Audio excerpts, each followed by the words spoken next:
오늘 말씀 제목은 질그릇이 귀한 것입니다. 이런 제목으로 말씀을 드리겠습니다.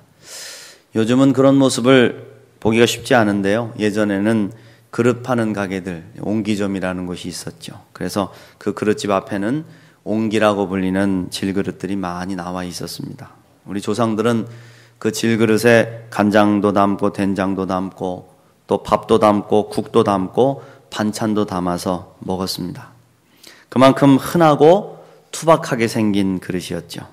그래서 그 옹기집 앞을 지나가다 보면 밤이나 낮이나 늘 밖에 나와 있는 걸 보게 됩니다. 아이들이 공을 차다가 그릇을 깨뜨려도 그렇게 귀하지 않은 것이기 때문에 별로 보상해주지 않아도 대수롭지 않게 생각하는, 그렇게 넘어가는 그릇. 그렇게 또 밖에 내놔도 별로 훔쳐가는 사람도 없었습니다. 마치 공기처럼 물처럼 가장 친숙하게 있으면서도 그렇게 귀하게 여김을 받지 않았던 것이 질그릇이죠. 예전에 돌아가신 카톨릭 교회의 큰 어른이 있습니다. 고 김수환 추기경님. 이분이 아호가 옹기라고 듭니다. 옹기. 그래서 왜 옹기라고 지셨을까 이렇게 보니까 온갖 물건들, 심지어는 쓰레기마저도 담을 수 있는 그릇인 옹기가 되고 싶은 그분의 이 정신이 담겨 있는 것이죠. 여러분 이렇게 보면 밖에 나와 있는 옹기에 남자들 담배도 피고 담배꽁초도 버리고 그렇게 사용하는 것도 많은데, 이 김수환 추기경님이 살아계실 때 대학생들을 향해서 강연을 몇 번 하셨어요. 그때 대학생들 앞에 서면 늘 나는 별로 할 말이 없어요 그렇게 말을 하시면서, 그러더니 한 가지 얘기를 해주시는데, 내가 이왕 왔으니까 재미있는 이야기를 하나 해줄게요. 이제 그러시면서 만드기 시리즈를 말씀하시는 거예요. 만드기 시리즈. 옛날에 만드기가 삶이란 무엇인가를 놓고 고민했어요. 늘 길을 걸어갈 때도 밥을 먹을 때도 삶은 무엇일까 생각하고 또 생각했습니다. 만드기가 이런 고민을 한다는 게 신비하고 놀라운 일이죠. 근데 어느 날 기차를 타게 됐습니다. 기차를 타고 차창 밖을 바라보며 한참을 가면서도 만드기는 계속 삶은 무엇일까 를 생각했어요. 그런데 멀리서 먹을 것을 파는 상인이 다가오는데 삶은 계란. 그 말을 듣는 순간에 만드기는 퍼뜩 삶은 계란이요. 학생들이 웃었대요. 이 이야기를 하시고는 학생들을 향해서 그렇게 말씀을 하시는 겁니다. 여러분, 삶은 계란이에요. 깨지기가 쉬워요. 그러니 잘 다루세요. 여러분의 인생을 조심스럽게 잘 가꾸세요. 그 계란 속에 담겨있는 생명을 잘 가꾸어서 부화시키세요 그러시더라는 거예요. 저는 이 말씀을 듣고 참 많은 감동을 받았습니다. 그렇습니다. 우리 인간은 참 연약합니다. 달걀처럼 깨지기도 쉽고요, 옹기처럼 가치도 별로 없습니다. 연약합니다. 때로는 세상을 구원할 것 같은 용기를 내다가도 아주 작은 일에 비겁해지기도 하고요, 내 몸을 불사르게 내어줄 것처럼 사랑한다고 하고 믿음을 갖다가도 세상의 근심이나 걱정이나 재물의 욕심에 눈을 감는 우리 속물이 되기도 합니다.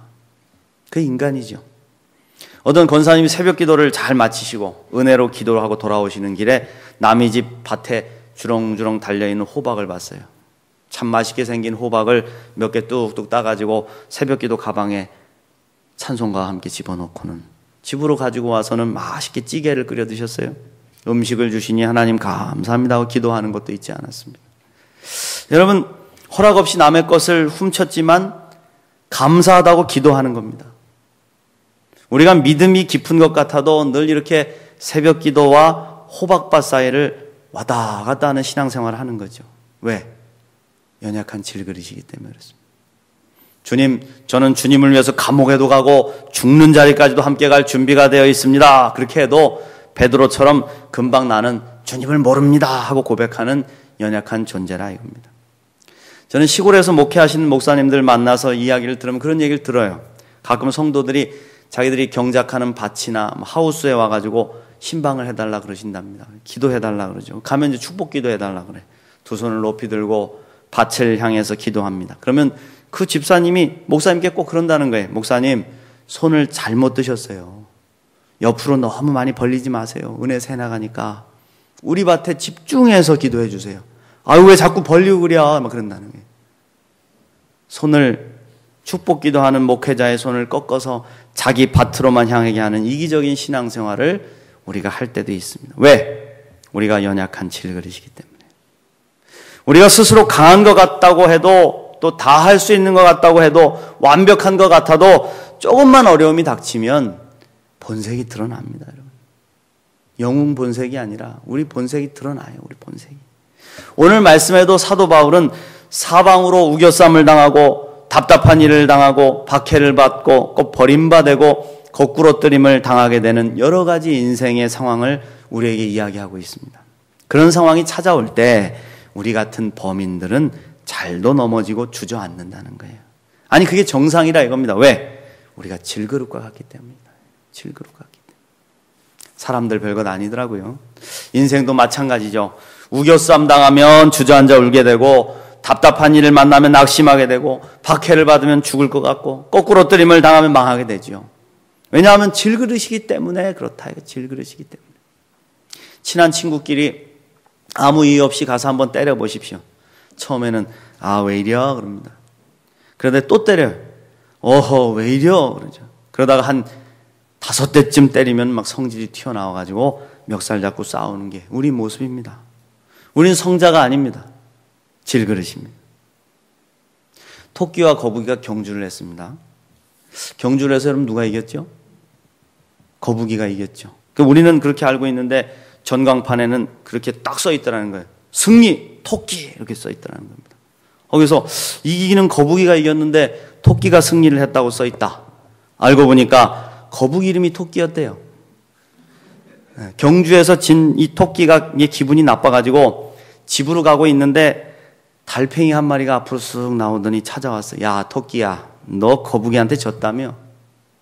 너 아무것도 아니구나. 나랑 한판 붙자. 나랑 한판 붙자. 가뜩이나 열받는데 이 달팽이 조그만한 게 시비를 거니까 화가 난 토끼가 달팽이 뺨을 세게 때려버린 겁니다. 그리고는 도망을 쳤어요. 쌩 하고 도망을 쳤어요. 3년쯤 지난 어느 날 누군가 토끼집 문을 두드리는 거예요. 문을 열어보니까 3년 전에 자기에게 맞은 달팽이였습니다. 달팽이가 말하는 거예요. 야 시방 네가 날 쳤냐? 3년을 쫓아왔다 이겁니다. 우리는 당한 고통, 억울함을 잘 잊지 못해요. 3년이 지나고도 기억하는 거, 따지는 게 우리의 마음. 너 그때 나한테 그랬지. 우리가 질그릇이기 때문에 그렇습니다. 한 가지 더 얘기해 드릴게요. 어떤 권사님 할머니가 미국에 사는 아들 집에 가서 살게 됐어요. 아침이 됐는데 예쁜 손녀딸이 나오더니 할머니한테 인사하는 거예요. 할머니 굿모닝. 근데 이 할머니 영어를 못하시니까 무슨 말 하는겨? 하고 그냥 지나치셨어요. 이번엔 손자가 나와가지고 지나가면서 또 그러는 겁니다. 그랜마 굿모닝. 그랜마? 속으로 좀 살짝 기분이 나빴어요. 지들끼리만 알아듣는 얘기를 한다고 기분이 나빠지셨어요. 이번에는 아들이 나오더니 또 엄마 굿모닝 그러는 거예요. 이미 완전히 기분이 상해져가지고 얼굴이 불그락불그락 하는데 마지막에 며느리년이 나오더니 어머님 굿모닝 그러는 거예요. 화가 난 할머니가 그래 이년아 나 굶었다. 이것들아 나 굶었다 소리를 막 지르시는 거예요. 간신히 이제 할머니를 진정시키고 식사를 합니다. 이번엔 손자가 앞에 놓인 그 음식 그릇을 할머니에게 집어달라고 하는 할머니 그것 좀 집어주세요. 그러니까 그걸 이제 할머니가 집어줘서 도와주시니까 감사해서 땡큐 베리 마치. 영어로 땡큐 베리 마치. 할머니가 꾹 참고 있던 분노가 드디어 폭발을 하는 겁니다. 그래 이것들아 나는 댕기며 빌어먹었다. 그래서 화가 난 이 할머니를 이해시키느냐고 막 고생을 많이 했다는 얘기가 있습니다.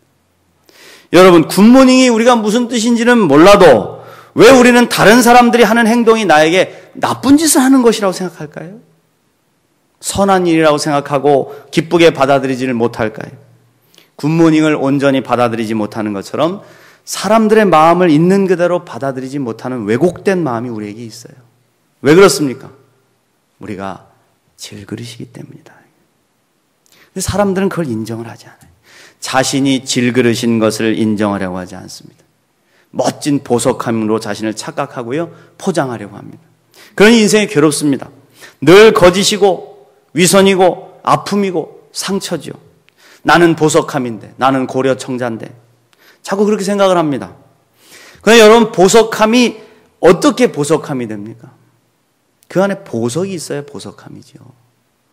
보석함에 싸구려 물건만 잔뜩 있고 거기에 온갖 쓰레기만 가득 차 있다면 그게 보석함입니까? 쓰레기통이죠.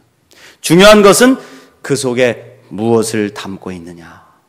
무엇을 담고 있느냐. 그래서 오늘 말씀에서 사도 바울은 7절 말씀에 우리가 이 보배를 질그릇에 가졌으니 이는 심히 큰 능력은 하나님께 있고 우리에게 있지 않음을 알게 하려 함이라 그랬습니다. 할렐루야. 여러분 그렇습니다. 우리는 질그릇이에요. 연약합니다. 깨지기 쉽습니다. 그러나 질그릇 같은 우리 속에 하나님이 계시면 하나님의 능력이 역사하게 된다는 거예요. 그러면 내 능력으로 사는 게 아니라 하나님의 능력으로 살게 되는 것이죠. 신앙인의 삶은 이런 겁니다. 질그릇인 자신의 삶 속에 역사하시는 하나님을 의지해서 하나님의 능력으로 사는 삶. 이것이 보석 같은 신앙인의 삶이죠. 가장 중요한 것은 우리가 질그릇임을 깨달아야 된다. 이거예요. 깨달아야 된다. 질그릇임을 깨닫는 순간에 삶에 찾아오는 연약함, 열등감, 부족함, 깨지기 쉬운 모든 상처들이 비로소 이해가 되기 시작하는 거예요. 아, 내가 이런 것은 내가 연약한 질그릇이기 때문이구나. 또 반대로 나에게 아픔을 주는 사람들도 질그릇이기 때문에 그럴 수도 있겠구나 하는 걸 깨닫게 되는 것이죠. 저 사람이 저러는 것은 질그릇이기 때문이야. 그래서 저런 거야. 내가 왜 이렇게 연약하고 부족한지도 이해가 되는 것이죠. 왜냐하면 우리는 질그릇이기 때문에 실수할 수도 있고 연약할 수도 있고 변할 수도 있고 깨질 수도 있다는 겁니다. 그러니까 질그릇을 깨달을 때 우리는 비로소 능력 대신 하나님을 바라보게 되고 그분의 능력을 힘입어서 살아가는 방법을 배우게 되는 거예요. 그렇지 않고 끝까지 나는 질그릇이 아니라 생각하면 내 힘으로 사는 것이죠. 사랑하는 성도 여러분, 저와 여러분 모두는 하나님께서 친히 빚으신 질그릇인 줄 믿습니다. 그러나 질그릇이기 때문에 하나님이 가장 즐겨 사용하시고 가장 깨끗하게 치유할 수 있음을 여러분 또한 기억하시라는 거예요. 여러분 집에 있는 그릇을 한번 잘 살펴보세요. 우리가 매일 사용하는 그릇은 몇 개 안 됩니다. 늘 그 그릇으로 먹고 그 그릇으로 마시고 또 매일 설거지도 그 그릇 하는 겁니다. 우리 집에는 1년 한 번도 안 쓰는 물 한 번 씻김 당하지 않는 그릇들도 있습니다. 이사 올 때 한 번 들어왔다가 이사 갈 때 나오는 그릇들이 있어요. 고급 그릇입니다. 전시용, 장식용, 가끔 손님용이죠. 그러나 즐겨 쓰는 그릇은 매일 사용하는 거예요. 자주 사용하기 때문에 상처도 나고 때로는 깨지기도 하고 그리 비싼 그릇도 아니죠. 그러나 그 그릇은 매일 사용하기 때문에 매일 씻겨지는 겁니다. 하나님이 사랑하시는 질그릇은 매일 사용하기 때문에 매일 정결해지는 것입니다. 하나님 질그릇 같은 우리를 날마다 어루만지시는 거예요. 당신의 도구로 사용하십니다. 그리고 깨끗게도 하시고 우리 속에 하나님이 원하시는 다양한 은혜를 부어주시는 겁니다. 채워주시는 겁니다. 그 능력으로 질그릇은 자신의 역할을 감당하고 감사하게 살아가는 것이죠. 이게 질그릇의 은혜입니다, 여러분. 내가 질그릇임을 깨닫고 그러기에 더욱 하나님의 은혜로 살아갈 수 있음에 감사하는 저와 여러분이 되시기를 간절히 축원합니다. 사도 바울은요, 우리 인생에 찾아오는 많은 어려움을 극복하는 방법을 우리에게 가르쳐주고 있습니다. 그 방법은 바로 질그릇인 우리 속에 하나님의 능력을 채우는 것이죠. 하나님의 은혜를 채우는 겁니다. 그리스도의 사랑을 채우고 성령님의 위로하심을 날마다 채우며 사는 것입니다. 나 자신의 능력으로 사는 게 아니라 하나님께서 주시는 능력으로 사는 것이죠. 그럴 때 우리는 이길 수 있다 이겁니다. 8절 말씀부터 보실까요? 8절 말씀부터 보시면 우리가 사방으로 우겨쌈을 당하여도 쌓이지 아니하며 답답한 일을 당하여도 낙심하지 아니하며 박해를 받아도 버림받지 아니하며 거꾸러뜨림을 당하여도 망하지 아니하고 우리가 항상 예수의 죽음을 몸에 짊어짐은 예수의 생명이 또한 우리 몸에 나타나게 하려 함이라. 할렐루야. 오늘 말씀 통해서 우리가 질그릇으로 살아서 하나님의 능력을 체험하는 방법 두 가지만 말씀드리겠습니다. 첫 번째로 우리는 우리가 살아가는 힘이 하나님께로부터 온다는 사실을 늘 기억하며 살아야 됩니다. 이 힘은 하나님께로부터 온 것입니다. 나의 나 된 것은 주님의 은혜입니다. 이것은 주님께서 주신 것입니다. 나를 주장하시고 나를 움직이시는 분이 누구이신가를 기억해야 된다. 내가 누구에게 붙잡혀 살아가고 있는가를 기억하라 이겁니다. 사람들은 세상적인 힘에 붙잡혀 살길 노력합니다. 그래서 자신을 권력에 붙잡히려고 하고 명예에 붙잡히려고 하고 돈의 능력이나 사람에게 붙잡히려고 하죠. 누구의 사람이냐 그런 걸 중요하게 여깁니다. 그러니 삶이 비참해지죠. 그것들은 우리를 온전히 인도해 줄 수 없어요. 우리를 오히려 노예로 만듭니다. 영국의 템스 강변에서 한 거지 노인이 낡은 바이올린 하나를 연주하면서 구걸을 하고 있었어요. 바이올린도 엉성하고 실력도 엉성하고 그니 사람들이 오겠습니까? 관심을 별로 끌지를 못해. 근데 웬 낯선 외국인 한 사람이 가만히 지켜보고 있다가 측은히 여기고는 그에게 다가가는 거예요. 그러더니 노인 영감님, 지금 제게 돈은 없습니다. 그러나 저도 바이올린을 좀 연주할 줄 아는데 몇 곡만 대신 연주해드리면 안 되겠습니까? 마침 이제 힘도 들고 목도 마르고 그러니까 이 거지 노인이 바이올린을 줬대요. 그런데 그가 활을 당기기 시작하자 놀랍도록 아름다운 선율이 흘러나왔다는 거예요. 그 소리를 듣고선 갑자기 많은 사람들이 막 주변에 모여들었어요. 그리고 거지 노인의 모자에는 순식간에 돈이 가득 쌓이게 됐습니다. 연주가 끝나자 사람들이 뜨거운 박수를 막 쳤어요. 그때 누군가가 외치는 겁니다. 아, 저 사람은 파간인이다. 파간인이다. 바이올린의 명연주자로서 런던에 연주차 왔다가 잠시 산책하던 중에 그 사람에게 작은 사랑을 베풀었다는 것이죠. 줄도 엉성하고 여기저기 갈라진 낡은 바이올린이지만 누구의 손에 의해 연주되느냐에 따라서 그 소리는 달라지는 것이죠. 우리의 삶도 악기와 같습니다. 누가 내 인생을 연주하느냐에 따라서 울려 퍼질 멜로디가 달라질 것입니다. 나라는 악기를 가장 잘 아시는 분, 가장 잘 이해하시고 가장 아름답게 연주하실 수 있는 주님께 나를 맡겨야 된다 이거예요. 주님이 우리 인생을 붙잡으시면 실수하지 않습니다. 가장 아름다운 하모니를 내는 인생으로 우리를 변화시키신다. 여러분 믿습니까? 사랑하는 성도 여러분, 여러분의 인생을 주님이 연주하시도록 날마다 내어드리십시오. 주님 것입니다. 주님이 하십니다. 우리 교회도 마찬가지죠. 내가 하는 것도 아니고 목사가 하는 것도 아니고 주님이 이끄십니다. 주님의 교회입니다. 그때 주님께서 우리들을 친히 연주해 주시고 여러분과 여러분의 자녀들의 인생에 개입하셔서 친히 연주하시는 역사를 경험하게 되시기를 간절히 축원합니다. 두 번째로 우리 속에 계신 예수 그리스도라는 보배가 가장 아름답고 귀한 보배임을 깨달아라 이겁니다. 내 속에 계신 그리스도의 아름다움과 고귀함, 그 위대함으로 우리가 그렇게 아름답고 귀하고 위대한 존재가 되는 것이죠. 여러분 우리가 뭐가 있습니까? 아무것도 아니죠. 그냥 훅 불어가면 그냥 죽는 겁니다. 지진 한번 일어나서 깔리면 죽고요. 몸에 질병 한번 찾아와서 휙 망가지면 그냥 죽습니다. 그 참 어찌 보면 굉장히 연약하죠. 그런데 내 속에 가장 아름다운 보석이신 예수님이 계실 때 내 삶도 그렇게 가치가 있고 아름다운 삶이 되는 것이죠. 단 하루를 산다고 하더라도 그 속에 계신 주님을 의지하여 우리는 하나님을 아버지하고 부를 수 있고 나 자신이 사랑받기 위해 태어난 존재임을 깨닫게 되는 겁니다. 존재의 가치가 달라지는 거예요. 삶의 목적이 달라지는 겁니다. 여러분 한번 잠시 눈을 좀 감아 보십시오. 이 시간에 지금 눈을 감으시고 여러분 가슴에 이렇게 손을 한번 포개 보십시오. 여러분 자신을 가만히 들여다 보십시오. 여러분 자신의 연약함을 있는 그대로 바라보시기 바랍니다.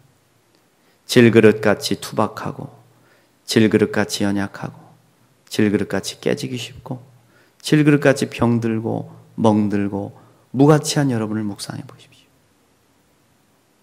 그런데 아닙니다. 이제는 여러분 속에 계신 그리스도를 떠올려 보시기 바랍니다. 빛으로 사랑으로 또 희망으로 축복으로 들어와 계시는 예수님.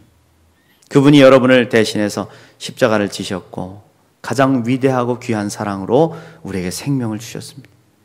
영원한 생명과 천국의 소망을 허락하셨습니다. 그러니 얼마나 우리가 값진 인생을 사는 것이며 얼마나 위대한 삶을 사는 것입니까? 예수님 때문에 이런 복을 받은 것이죠. 이제 눈을 뜨시기 바랍니다. 요한복음 7장 38절 말씀에 나를 믿는 자는 성경의 이름과 같이 그 배에서 생수의 강이 흘러 넘치리라 그랬습니다. 할렐루야. 그렇습니다. 우리는 모두 연약합니다. 단 하루도 온전히 살아갈 수 없는 존재들입니다. 그러나 연약한 질그릇 같은 우리 속에 예수님이 계시기 때문에 주님의 능력으로 살아가는 것이죠. 날마다 우리를 사용하시기 때문에 날마다 씻어주시고 날마다 어루만지시고 날마다 정결케 하시는 은혜를 경험하는 겁니다. 사랑하는 성도 여러분, 질그릇이 귀한 것입니다. 질그릇이 귀한 거예요. 질그릇 같은 내 속에 주님이 계시기 때문에 귀한 겁니다. 내 안에 계시는 주님을 믿으면 우리 속에서 생수의 강이 흘러 넘치게 될 줄 믿습니다. 그 생수의 강으로 목마름 해결하고 그 은혜의 강줄기에 내 온전히 잠겨서 주님의 은혜로 살아가는 것이죠. 그 강의 힘으로 고난도 뛰어넘고 거기서 파도 타게 하면서, 그리고 우리가 사방으로 우겨싸움을 당해도 다시 쌓이지 않고, 답답한 일을 당해도 낙심하지 않고, 박해를 받아도 버림받지 않고, 거꾸로 뜨림을 당하여도 망하지 않는 주님께서 친히 인도하시는 은총의 삶을 살아가는 귀한 질그릇이 되시기를 주님의 이름으로 축원드립니다. 기도하겠습니다. 주님 감사합니다. 오늘도 우리에게 말씀을 통해서 우리의 존재 가치를 깨닫게 하시고 우리 속에 계신 예수 그리스도를 바라보게 하시니 감사를 드립니다. 우리는 질그릇같이 연약하지만 우리 속에 계시는 예수님으로 인해서 세상에서 가장 귀하고 아름다운 존재들이 되는 줄로 믿습니다. 주님께서 우리를 사랑하시고 나와 함께 하시고 나의 인생에 가치를 부여해 주셨사오니 나를 이 땅에 보내신 목적을 깨닫고 사랑받기 위해 태어난 존재 가치를 깨닫고 주님 안에서 온전한 믿음의 인생을 살아갈 수 있도록 주님 우리와 함께하여 주시옵소서. 질그릇 같은 우리의 자신의 처지를 바로 볼 수 있도록 도와주시고 그 안에 주님의 사랑을, 주님의 능력을, 주님의 권능을 채워서 주님께서 친히 연주해 가시는 아름다운 인생이 될 수 있도록 우리를 다스려 주시옵소서. 이제는 우리 구주 예수 그리스도의 은혜와 하나님 아버지의 극진하신 사랑하심과 성령님의 감동 감화 교통하시고 함께 하시는 은총이 질그릇 같은 우리들을 더 귀하게 여기시고 날마다 사용하시고 정결하게 하시는 주님의 은혜를 힘입어 내 안에 계시는 예수 그리스도를 바라보며 보석 같은 인생으로, 약할 때 강함되는 인생으로 살아가기로 결단하는 우리 사랑하는 성도들 머리머리 위에와 저들의 가정과 자녀들 위해 이제로부터 영원까지 함께하옵시기를 간절히 축원하옵나이다. 아멘.